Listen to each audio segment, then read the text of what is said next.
Hey guys, I'm Grace. Thank you. I love being a guy.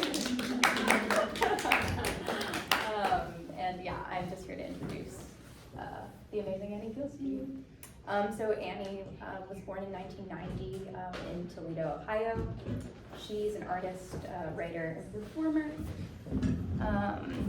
Bielski's painting, sculpture, and video have been exhibited at Not in New York, Art Rio, Paris, London, Hong Kong, and Chicago, among other places. She received her BFA from SAIC and her MFA from SUNY Buffalo, and she lives and works in New Mexico.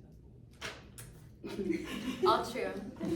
So far. Those are facts. Yeah, those are the straight facts. And then just a little personal aside. Yeah, I saw Annie before I ever met her on stage in 2015, performing with artist Jenny Hval. In a video I shared with her this morning, she's in a sort of on-screen, sort of a night vision video, wearing like a long, blonde, curly wig and unpeeling slowly a banana, gazing into the camera. And I just remember at that time thinking, who is this woman? I don't really recall meeting Annie afterwards, probably because at the start of our friendship, we both lived in Hudson, New York at a time when everyone was just always around. What this means, however, is that what I do have from our early friendship are various collages of demeanor, shared lipsticks, confessional asides with attitude, always a sense of playful collusion. Talking with Annie always feels like you're both in on one big joke. And Annie brings this sense of linking intimacy to all of her work, not just the paintings that you see around you, but her other work as a performance artist and writer. I have been consistently inspired by her just as an artist, a thinker, and a maker since that video in 2015, honestly. So now I'm going to read the press release for the show. That you wrote. That I wrote. Yes. That I wrote.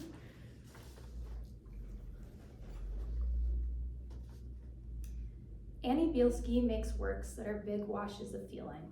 Then she goes in and fills in the shapes. The volumes need to be filled, satiated, going over and over them with crayon or oil stick in repetitive gestures. This is to say that her paintings are both records of the artist's bodily limits, the paintings go so far as my arm, and examples of the limitless potential of materials left to their own devices. The oil stick is cakey and glossy lipstick falling off and crumbling and being smooth. The drawing ends when the stick is worn down and there's nothing but residue left on your hands. The result of this dialogue is evidence in the forms that she generates.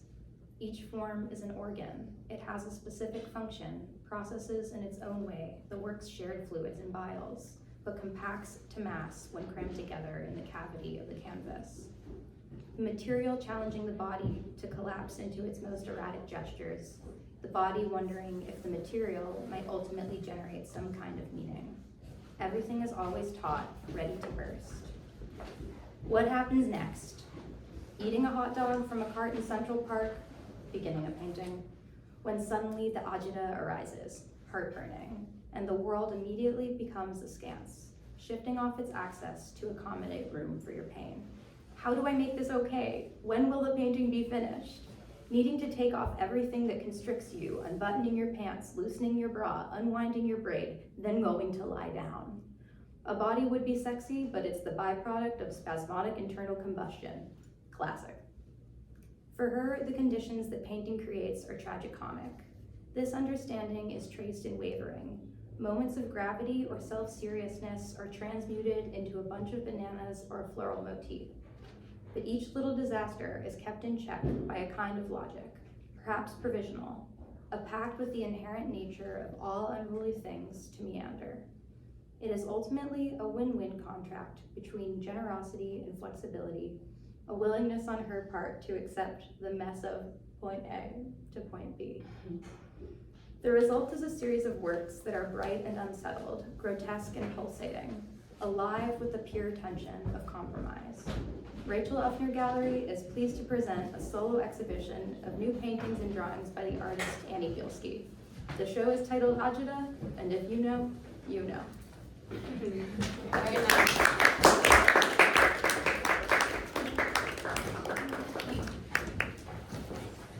So Annie's gonna read some poems from her book, Agita. Yeah, I'm gonna stand because why not? Thank you guys so much for coming. It's so nice to see you. And thank you, Grace, for that beautiful thing you just said. And Rebekah for inviting me to do the show. And Sarah for your work on the show. And Alex and Rachel and Mark who hung the show. And everyone, just thank you all so much. I'm so moved and just like super, super happy that it's up and we're here. So yes, I made this book, Agita, to go along with my exhibition. And my practice, I write poems and I write like about art and I interview artists, but this book in particular is like sort of poems that I made kind of like around the show, and like some of them are related to the paintings directly and indirectly. So I'll draw your attention to this painting on that wall in the middle. It's called My Gut, and then I'm going to read a poem that is sort of related. So this poem is called Making. The oldest woman in my family calls a shit a make and asks me, did you make today? What color? Was it long like? Ooh, water, you need water. My dog is an artist twice a day. Even when she's not in the studio, she makes. The world, the sidewalk, the edge of the leash, she makes. She makes me proud. I'm invested in what she does and what she fails to do. Earlier on in my process of making the show, my hand touched some sewing thread tangled in the wheel of my chair and felt the slimy gray guts of some small creature that died. It smelled like something abstract, untidy, unmade, death. Repulsed, I left, but later thanked it for its sacrifice of guts so that I may have some. My guts, my gusto, it takes guts to make. I feel I have so little right now. It's much easier to write about my dog's acts of creation than my own. I want to remain sexually attractive. I need water. Thanks. There are like, I think 7 poems in here, and they're all very short, and so I'll read a couple of them. This one is called Codependency. Listening to an audiobook on codependency when the rock delivery man who goes by Johnny Boy asks for my card, says he collects art, finds $2 pieces worth 40, has been with his wife 39 years, last 3 smoke-free. She keeps files on his findings in organized cabinets, is blessed, has 1 daughter, interior designer, dreams to find the big ticket item, aware that it might already be in his home, which he calls a museum of radios, with the occasional wicker chair come magazine rack that his daughter will snatch up immediately. He missed the hole entirely, so now I have to transfer 10,000 pounds of decorative rock into a crater that was once the Rio Grande riverbed where these rocks came from, and is now a driveway, if I want to make it to therapy on time so I can talk about why I gave Johnny Boy my email address.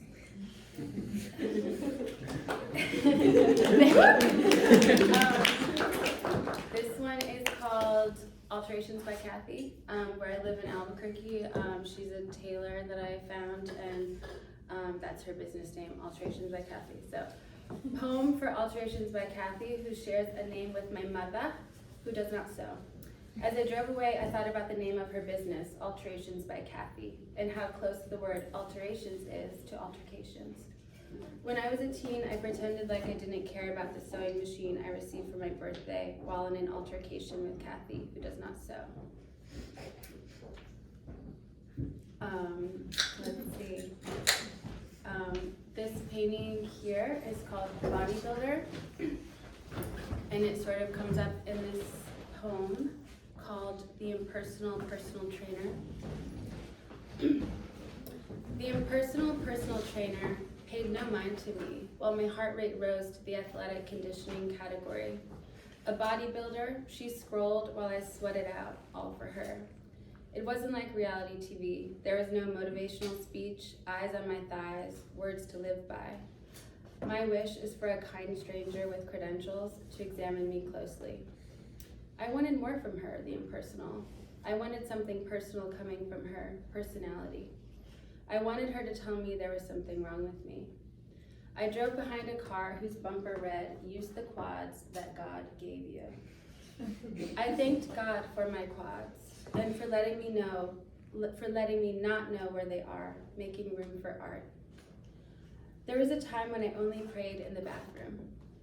In school, the nun said to leave a square of toilet paper a little pulled down from the roll and say a silent prayer for the next person who uses that very square. Countless times I have considered the square while flushing my own. Who will choose it, and may their visit be restful? In the stone and marble church, I noticed the school group of Sicilian teens hovered C-shaped over the small glass of a different dimension, while their tour guide pointed to cherubs with agita. I cried at the intricate floors and ceilings and for being there. I decided I wanted to slow down and rethink everything. My approach to my life, art, writing, my daily routine. I get this feeling regularly, but it is urgent and revelatory in another country. If I didn't need personal attention, I just know I would dedicate my time to creating a beautiful floor alongside others impersonally. I've hardly cried at paintings and sculpture. I remember seeing Robert Gober at the MoMA with my mother. I had feelings in front of the Origine du Monde for being in a lover's quarrel at the time of viewing, for having just shown it in my drawing class in Albuquerque, and for all the times I've thought about or referenced it. There it was, a mound of the monde, a foot from mine. I will keep some other experiences to myself. In the place of a nun, priest, politician, or tour guide, I wanted the impersonal to give me words of encouragement and words to live by.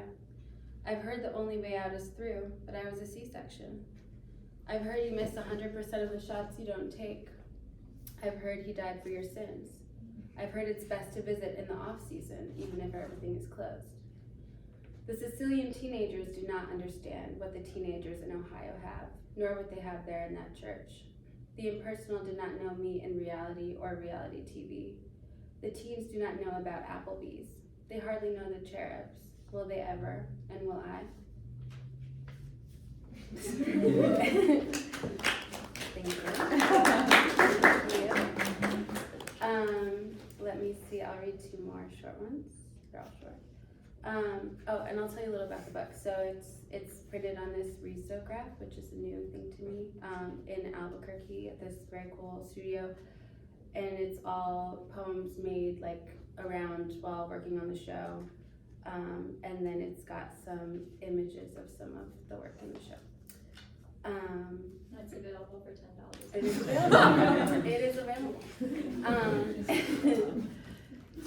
Okay, I'll read two more. So this one's called Jiffy Lube. I'm at Jiffy Lube with 5%, holding in my piss while they top off my liquids for balance. In the interview said, we the people. In the interview, the artist said, we the people used to doodle while waiting to get our oil changed, which reminded me that I needed to.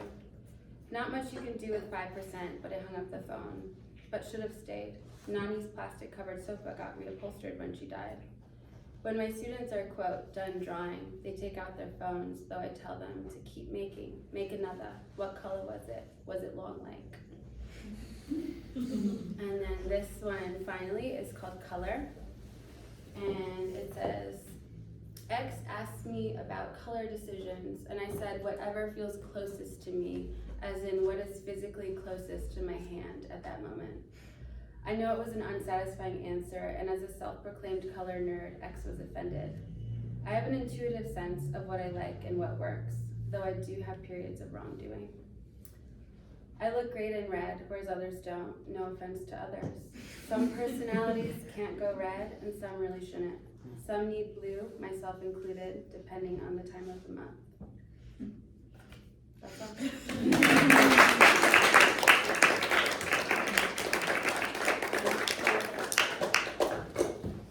Thanks, guys. Yeah. If you guys want to stay, we're gonna do a quick Q&A about the paintings in the show and kind of contextualize everything you've heard. Yes. Yeah. And if you don't want to stay, it's the perfect time to leave. And I love you. Thank you for coming. But buy the book on the way out. Okay, I'm Rebekah. I am the director here, and I curate the shows upstairs, using curate as a very loose term because I kind of just oversee the artists hanging their artwork and say that looks good, especially in this case. Just to kind of start as a general introduction to the show, can you define agita and how it relates to this body of work? Yeah, I called it agita. It's a word that is in my family that means heartburn / anxiety, and it's an internal location, and it's like something my grandmother will say, like she needs Alka-Seltzer for her agita, but it's also like my grandpa's doing something annoying and he's causing her agita and he needs to stop. And I just had it like, I sort of, I don't know, I was working on the show and the word kind of made sense. I feel like I've been told I seem like cool and grounded, but I feel as though, and maybe some of you would disagree with that, but I do feel as though I exist in like a low level state of agita, and I just really deeply relate to the word. And I think it's present in a lot of my paintings. Like I don't, not all of these have agita, some are more Alka-Seltzer, but I like it as like a location or sort of like a spectrum. And with painting, I work out things on the surface, and that feels like like a push-pull that feels resonant with that word. Yeah, that answers one of my questions, which was, do these paintings channel agita or remedy it? Yeah. And maybe you can point to some examples. I'd be curious what you guys like. Yeah, I don't know. I mean, I don't know. That's a good question. I think some of them, like some of my marks feel like more labored, and then some just feel like, okay, that was that, and I don't, I don't know. So I think, yeah, we'll talk after. Yeah. Yeah. And how did you come up with this particular concept for the show? Is this something ongoing in your work? Not really, no. It was just like a word that was on my studio wall, and then I was just thinking more about, like, as I was working on the show, it sort of, I don't know, it was just rolling around in there. Yeah. Use a wide range of materials to create each piece. Mm-hmm.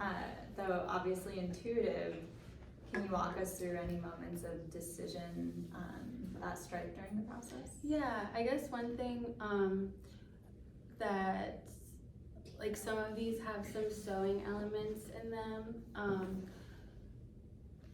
Generally, I like to sew in different fabrics. That's not really happening in this body of work, but a lot of them have, like this blue one has like sort of like a quilted part, and then a couple of them have sewn in string or rope, and I like to use sewing as sort of like the first drawing mark, or like something to respond to.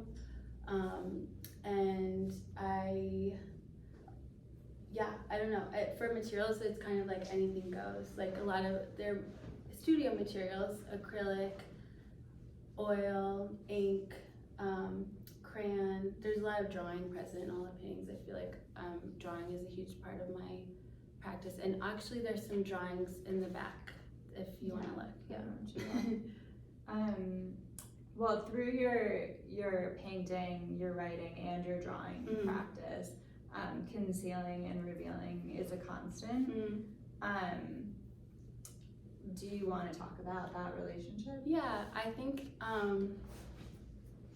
Yeah, like I was saying, like I work stuff out on the surface and I'm interested in like push-pull of how a painting is made, and as much as I sometimes wish I was another type of painter, I'm like, you know, when there's like that loss of like, oh, it was good like 5 paintings ago and then I have to like bring it back and all that kind of stuff, I'm really interested in that process, and I feel like that's present in my writing too, where it's sort of like, I don't know, like an internal dialogue and performance of self. Like there's something about concealing and revealing. I don't know, I'm sort of rambling off here. No, but that's what this is for. yeah, I think that there's definitely a relationship within my writing and performance that I'm like interested in, that dance of like a flirtation and then like a walking back. Yeah, I mean, for example, you know, the painting on the back, right? Obviously feels like a window or portal into something, and in one of your poems, it struck me that you called one of the characters X, which is an obvious, you know, omission of the. Oh yeah, that's right. Things like that. Totally, yeah. And actually, that reminds me of like scale stuff that I'm interested in writing. Like, I think I'm always amused by and enchanted by the everyday mundane and the everyday spectacular, and just how things like that like butt up against each other in our life every day, like taking a wrong turn for Joanne Fabrics and then deciding to go to Niagara Falls and then going to the studio after that, like that, I don't know, just that sort of stuff. And I think if I think about that in relation to scale, like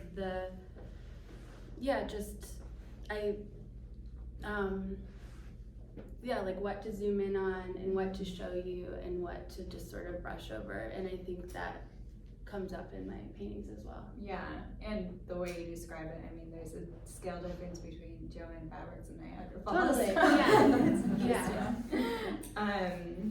and you've also, you said a little bit about color in your poetry. Is there anything else that you'd like to say about color with this body of work? I'd imagine that your surroundings in New Mexico have played an influence, and you know, has that changed since living in Hudson? Yeah, I think, well, I don't think these look like, they're not earthy desert palette at all, but they're expansive, and I think, or they feel like, in relation to some of my earlier work, like they feel bold and punchier. And there's something about like New Mexico, living, like when I first started living there, I was really struck by the landscape, certainly the expansive sky, like all the cliche things because they're so true, but also like even just the way plants grow near each other, like there's so much space, like my sense of space and place and like composition, it's like, it's not like a dense forest, it's like stuff is like prickly and is like, give me room. So that, I think that has sort of made its way into my work in some way, this permission to like kind of like spread out and like let colors like, you know, be. Yeah. Yeah. Great. Yeah. Should we open it up? Sure, if anyone has any questions. Sure. Do you have a favorite piece? That's a fun question. No, I don't think so. I mean, I feel like they're all like important, you know, for, do you? I really was attracted to My Guts at first. And it was really interesting hearing you say that you start off with like the material elements and kind of let it guide you. So that's kind of what I think about when I see this one. And then it like leads into that one and a lot of the other ones. So maybe that one. Cool. I have a question. Yeah. You had mentioned briefly, you said you wished you were a different kind of artist. Oh yeah. What kind of artist do you wish you were, and what does that mean? Oh yeah, that's a great question. Do you ever feel that way? I guess like, I'm so like, one of my favorite painters, Elizabeth Murray, I read something where she was talking about like, I'm happy or I'm like satisfied with the end result, but I feel like grief for like what it took to get me here, or something like that. It was just like, I am so, I don't know, sometimes I wish that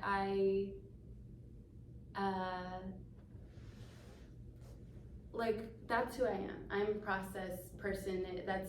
I show up to everything I do in a similar way of like I'm interested in the roundabout journey. I've lived in Toledo, Buffalo, Chicago, Albuquerque. Like, I don't know, there's just something that I like approaching things from the side or something like that. I wish that sometimes when I said that sort of as a joke, but sort of serious, I wish I just set out and knew what I was gonna do. But of course I don't really feel that way. Do you know what I'm saying? Yeah. Yeah. Yes. In terms of that journey, I mean, it kind of it's just like, I don't know, I've lived in a lot of places, you've lived in a lot of places, Yeah. and you moved from a state that's known for its neurosis to one that's known for being like extremely chill. Ooh. And I'm curious, Yeah. in the context of a show called Agita, Yeah. like from going from like uptight New York to chilled out in Mexico. Yeah. How's that been for the work? That's interesting. That's been really good.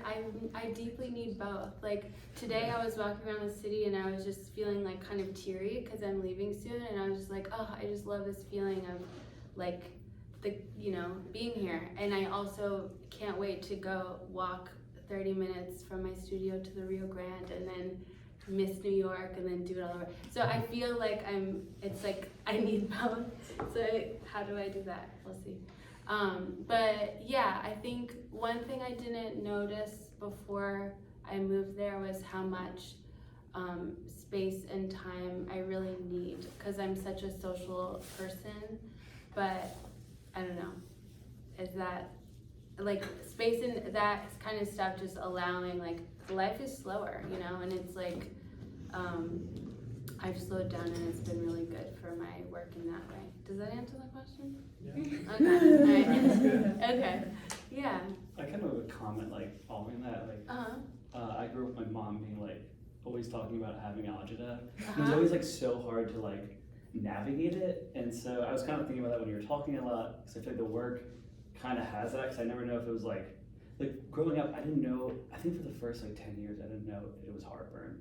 So I always thought agita was like she was just stressed out. Yeah. And so I don't know. I feel like the work, and there was always a bit of like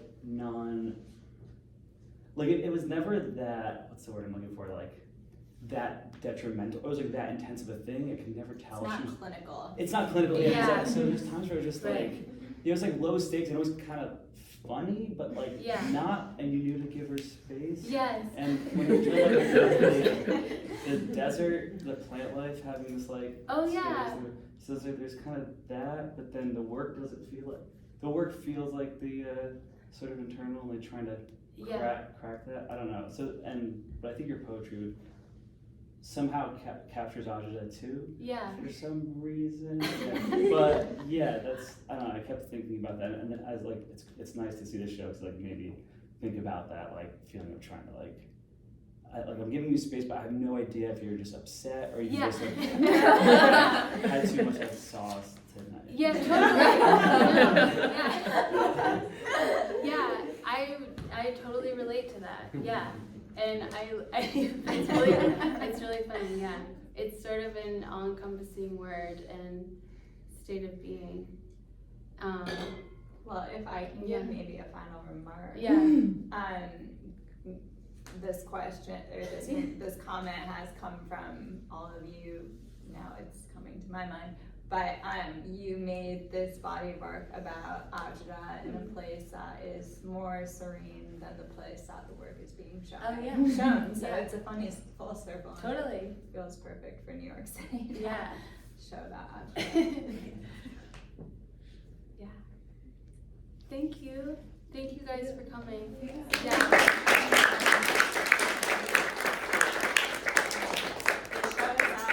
up until the 29th. It's up for a while, so if you want to come back at any point, we'll be here.